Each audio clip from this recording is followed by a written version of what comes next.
Before we go any further, tonight's show, I actually had it on the thumbnail. I want to talk about a tragic story in the HVAC industry that I came across. This story comes out of Tucson, Arizona. And this is just a fella doing his job. A lot of folks, they do what we do, Larry, and they go to work every day and they don't think about how dangerous some of the things that we're doing, how it really is. So I'm just going to read through this real quick. Just a real sad story here.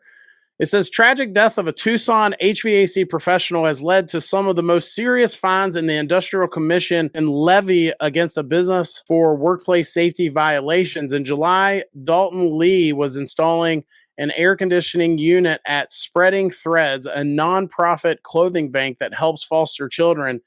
Lee was a constant supporter of the organization and didn't hesitate to help, according to Spreading Threads. He's the kind of person you want in your community. An investigation from the Arizona Division of Occupational Safety and Health found that Lee was electrocuted while installing an AC unit on the roof after the crane used to lift it touched a live power wire. Now, the crazy thing about this tragic story, I want to show you guys, is the next little part here. The crane operator, DC Crane LLC, was found to be negligent by being too close to the power lines without having the power turned off. ADOSH also discovered that there was no record of required annual inspections of the crane, and the lift used for the AC unit was frayed and cut in several places. ADOSH presented its findings to the Industrial Commission, which decided to fine DC Crane more than $32,000, and a very rare move issued an additional $25,000 that goes to Lee's family, which, I mean, isn't enough, but at least they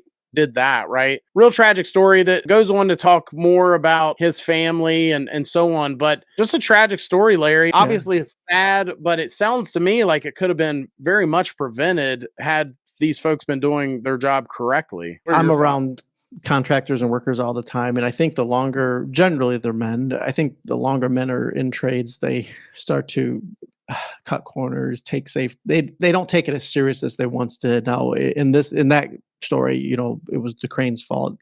So the cooling guy, HVAC guy, had no idea, but it's something that needs to be talked about more all the time. What safety on the job site, what does it entail? What are going to be the limits? My oldest son just passed his builder's license exam fairly recently. So a few days ago, we were putting up a aluminum extension ladder to get onto somebody's roof, and I was less than 10 feet to the overhead electrical line. And he mentioned something about, because he had just read it. He said, well, the code says you can't put a conductive ladder this close. And I don't even remember it because I passed that test 24 years ago. It was a good reminder that, they're teaching the young people this stuff. You need to remember it, and the rules and codes are all there for a reason, for sure. That's a good point. People become jaded after a while. That's a really good point. Little trivia about me. I actually went to school to be an electrician and worked for an electrical company for the first 5 years of my adult life. The company I worked for, we did not use aluminum ladders. All the ladders had to be fiberglass, including the big heavy ones. And if it was such a long distance that a fiberglass ladder was just going to be simply too heavy, then we had to get a bucket truck or something. That we did not use aluminum ladders. Yeah, no, quick tip for homeowners that are driving around, and when you see your work vans, if the ladders up top are fiberglass, they're always electricians inside for sure. And then if they're aluminum, they're probably painters or just roofers or whatever. But yeah, when they're fiberglass and they're more expensive, they're heavier, they're definitely electricians, and they're taking the safety very, very important for sure.